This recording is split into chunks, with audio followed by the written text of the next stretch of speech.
उनको पब्लिश करना उनकी मजबूरी है और उनको नहीं खरीदना अपनी समझदारी है। तो यहाँ समझदारी दिखाइएगा। घणो पट्टो हिणगारू दे दे किताब ले मत आइयो कि घाटो नहीं दे दे फालतू में, अपना ऐसा होना नहीं चाहिए।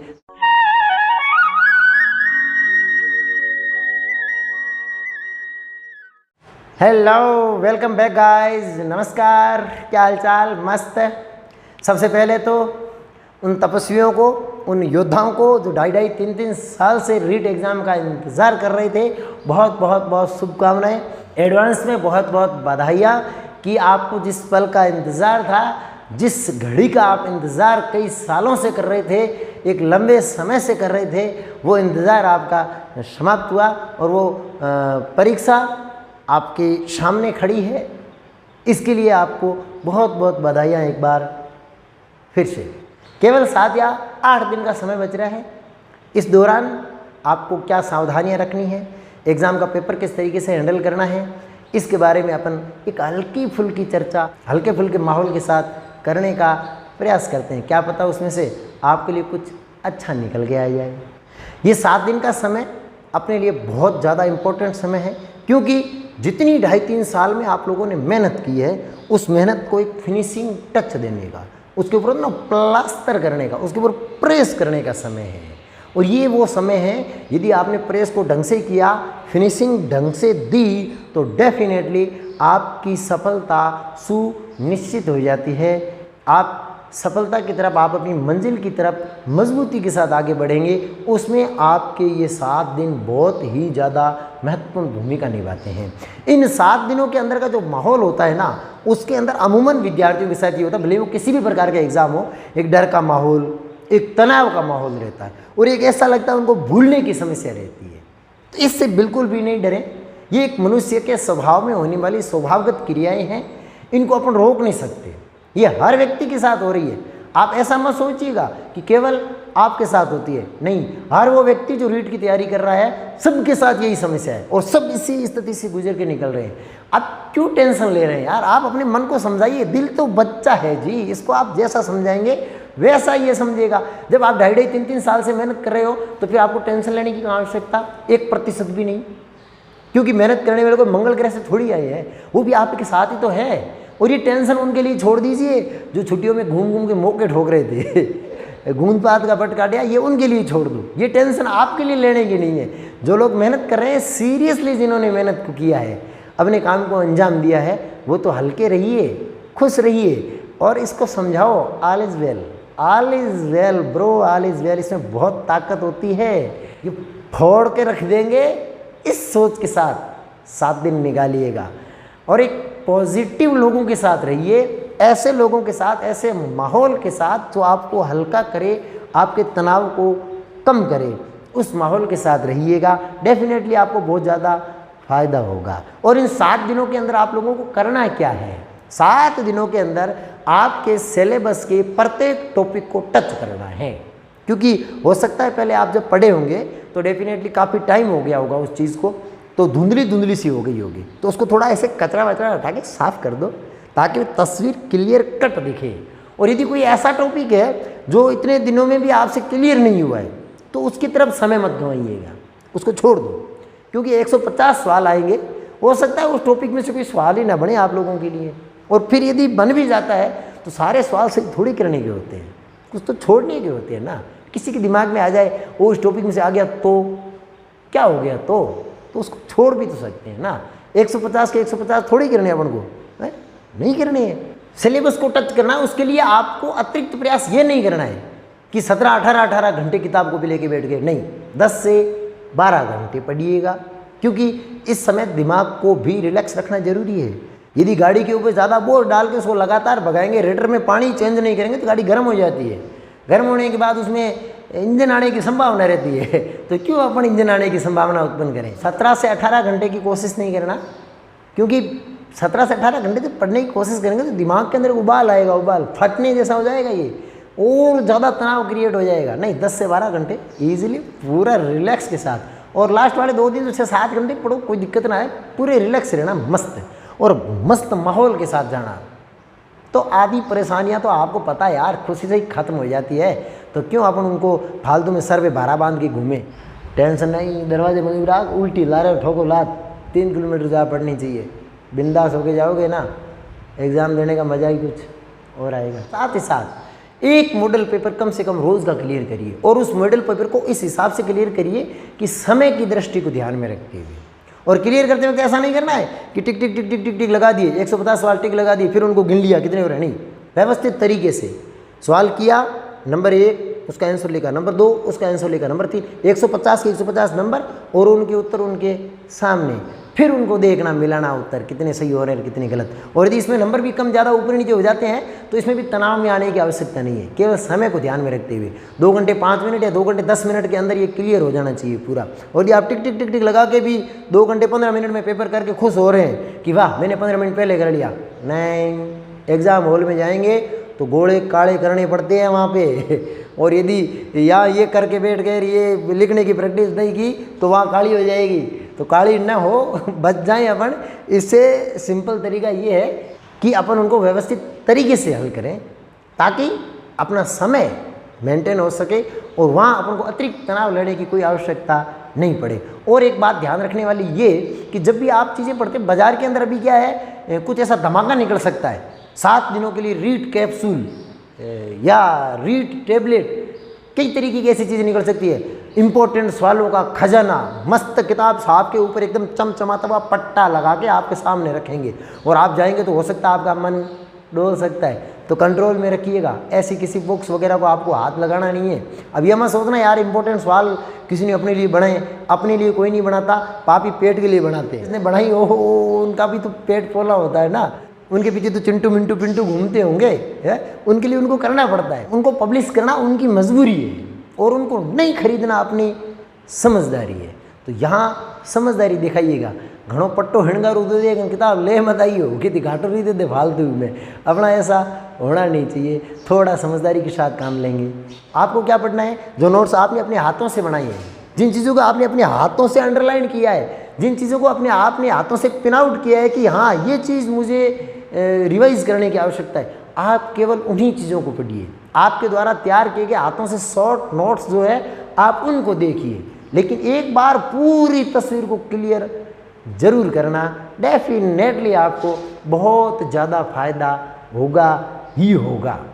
इसके बाद आता है जब 7 दिन समाप्त हो जाएंगे तो एग्ज़ाम के लिए निकलते हैं। अपन क्या है, अपनी एक भारतीय लोगों की एक परंपरा रहती है, जब भी किसी काम के लिए निकलते हैं तो सगुन अपसगुन ये चीज़ें अपन बहुत ज़्यादा मैटर करवाते हैं। हम देने के लिए निकलेंगे, घर से गुड़ लेके निकलेंगे, गाय को गुड़ खिला के जाएंगे, या फिर घर से रोटी निकलेंगे, कुत्ते को रोटी दे के जाएंगे। और यदि ऐसा हो जाए कि अपन लेके जाते हैं, गाय का मूड नहीं है गुड़ खाने का, वो नहीं खाए, और जिस कुत्ते को रोटी देने जाता है वो मिले ही नहीं, तो यहाँ से अपन एक वो कील ठोक के चल लेंगे इधर दिमाग के अंदर, इधर नेगेटिव वाली है ना, कि यार मेरे हाथ से तो गाय ने गुड़ ही नहीं खाया, मुझे तो यार कुत्ता ही नहीं मिला, या मेरे लिए तो वो जानवर उधर निकल गया, या मेरे लिए तो वो जानवर उधर बोल गया। इन सब चीज़ों को समेट के एक पेटी के अंदर रख के ऊपर ताला लगा के जाना, ये काम करते हैं तो केवल पॉजिटिव चीज़ के लिए। इसके नेगेटिव इफेक्ट को साइड में रख देना। फिर भी देखो नेगेटिव इफेक्ट हो जाता है तो उसको ओपनली चैलेंज करते हुए, तू जा नेगेटिव की तरफ, मैं तुझे झूठा साबित करके दिखाऊंगा, और करना कुछ ऐसा खार के अंदर कि वो नेगेटिव चीज़ की धज्जियाँ हो जाए, पर खचे उड़ जाए, वो सोचती रह जाए और आप सफल होके आएँ, और फिर 4 लोगों को ये बता भी सके कि क्या नेगेटिव कर रहे हैं यार, उस दिन मेरे साथ ये हुआ था और मैं आपके सामने खड़ा हूँ, ये देख लीजिए। जो नेगेटिव चीज़ है उसको भी पॉजिटिव बना के चलना, डेफिनेटली अच्छा होगा। और फाइनली इन सब चीज़ों की आवश्यकता ही नहीं है, माँ बाप का आशीर्वाद लीजिए, उस व्यक्ति से बात करके जाइए जिससे बात करने पर आप हल्का महसूस करते हैं, जो आपके तनाव को कम करता है, जो आपको चार्ज करता है, आपके लिए चार्जर का काम करता है, उससे बात करके जाइएगा। डेफिनेटली आपको अच्छा फील जरूर होगा और आपका माहौल एकदम से ऐसे हल्का हल्का रहेगा। नेगेटिव चीज़ों को दुत्कार के लात मार के निकलिए। मैंने कहा ना, दिल तो बच्चा है जी, जैसा समझाओगे वैसा समझेगा। नेगेटिव समझाओगे तो नेगेटिव मान लेगा, और पॉजिटिवली समझाओगे तो उसको पॉजिटिव मान के चलेगा ही चलेगा।